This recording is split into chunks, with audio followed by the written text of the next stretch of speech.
European Parliament head Martin Schulz on June 2 said he was limiting access to the institution to the Russian ambassador to the EU and one other diplomat in retaliation for a travel ban imposed by Moscow on 89 European citizens, many of them Kremlin critics.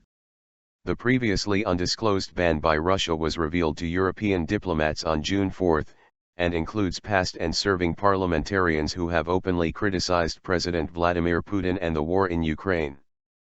Following the publication of the blacklist of European politicians and officials, the President of the European Parliament, Martin Schulz, today informed the Russian ambassador to the EU that insofar as the Russian authorities have failed to ensure transparency in their decisions, he considers that it is now justified to take appropriate measures in response, the German politician's office said in a statement.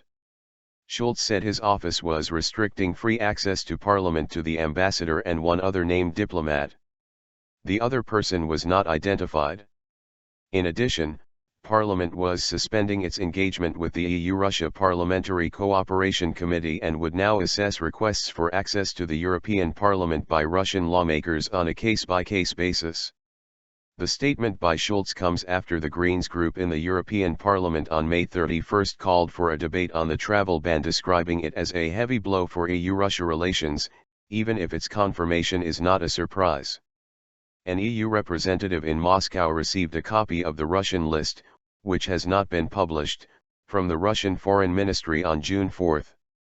Over the weekend, the EU Foreign Service called the travel ban totally arbitrary and unjustified, with leaders across Europe slamming the decision. Russian Foreign Minister Sergei Lavrov meanwhile dismissed the absurdity of EU complaints, insisting that Russia's response merely followed Western sanctions against the Kremlin.